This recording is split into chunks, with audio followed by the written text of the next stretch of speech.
अच्छा, आज हम इस पे पढ़ेंगे मीडियास्ट्रल इम्प्रेशंस ऑन द लंग। सबसे पहले ये कैसे पता चलेगा कि ये राइट लंग है। इसके 3 लोब्स हैं, superior lobe, middle lobe and inferior lobe, और 2 फिशर्स हैं जो इनको 3 लोब्स में डिवाइड कर रहे हैं। ये हॉरिजॉन्टल फिशर और ये ओब्लिक फिशर। और लंग्स के क्या क्या पार्ट्स होते हैं, ये इसका एपेक्स होता है, ये इसकी बेस, यहाँ पे डायफ्रामेटिक सरफेस, ये इसका इंटीरियर बॉर्डर, ये इसका पोस्टीरियर बॉर्डर, और ये इसकी कॉस्टल सरफेस, और ये है इसकी मीडियास्टर्नल सरफेस। तो हमने मीडियास्टर्नल सरफेस पे जो इम्प्रेशंस हैं वो पढ़ने हैं आज, और मैं पोस्टीरियर से इंटीरियर की तरफ जाऊंगी।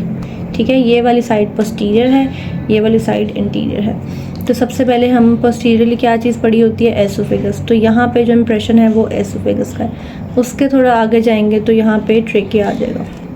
बिल्कुल इसके नीचे जो है वो यहाँ पे एक ग्रूव बनता है, और ऑब्वियसली लेफ्ट साइड पे जो कर्व सी स्ट्रक्चर बड़ा होता है वो आपकी एजाइगस वेन होती है। तो ये राइट साइड पे तो ये आपकी एजाइगस वेन होगी।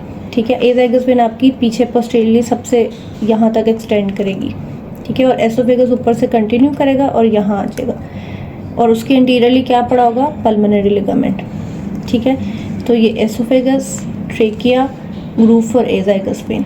अब थोड़ा सा मज़ीद इंटीरियरली आ जाएंगे तो ये जो सबसे ऊपर पड़ा हुआ है ये होगा ग्रूव फॉर सबक्लेवियन आर्टरी। उसके नीचे जो होगा वो होगा ग्रूव फॉर ब्रेकियोसेफेलिक वेन। चूँकि राइट और लेफ्ट ब्रेकियोसेफेलिक वेन मिल के सुपीरियर वेना कैवा में ड्रेन करती हैं, तो बिल्कुल ब्रेकियोसेफेलिक वेन के नीचे पड़ी होगी आपकी सुपीरियर वेना कैवा। ठीक है, और यहाँ पे आ जाएगा आपका ग्रूव फॉर फर्स्ट रिब। और जो ये वाला सारा एरिया है हॉरिजॉन्टल फिशर से ऊपर तक, ये वाला ये सारा area for thymus and fatty tissue of anterior mediastinum है। जो सारा मिडल लोब है ये वाला, इन 2 फिशर्स के बीच में, ये कार्डिक इम्प्रेशन है। और इस पल्मोनरी लिगामेंट से इंटीरियर जो एरिया है, this is a groove for inferior vena cava.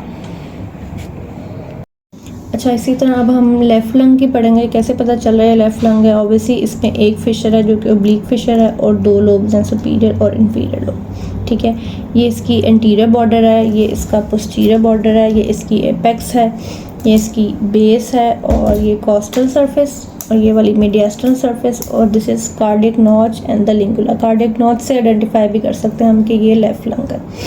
अब हमने मीडियास्टर्नल सरफेस पे इंप्रेशंस पढ़ने हैं, तो हम पोस्टीरियरली टू इंटीरियरली जाएंगे। ये ऐसे पड़ा हुआ है तो ऑब्वियसली ये वाली साइड पोस्टीरियर होगी। उसी तरह सेम लेफ़्ट साइड पे होगा। सबसे पहले आपका एसोफेगस आएगा, फिर आपका आगे ट्रेकिया आ जाएगा। उसके नीचे जो आपको आर्च नज़र आ रही है, यहाँ पे पड़ी होती है आर्च ऑफ अयोटा। उसके बाद यही आर्च ऑफ अयोटा अगर उसको आप पोस्टीरियरली ट्रेस करेंगे तो ये जो सारा ग्रूव बन रहा है ये वाला, ये बनेगा आपका ग्रूव फॉर डिसेंडिंग अयोटा। ठीक है, अब इसी तरह ट्रेकिया इधर बाइफरकेट हो जाता है और वो आगे ब्रोंकाई में डिवाइड हो जाता है। तो एसोफेगस लेके नीचे कंटिन्यू करता है यहाँ पे इस तरह।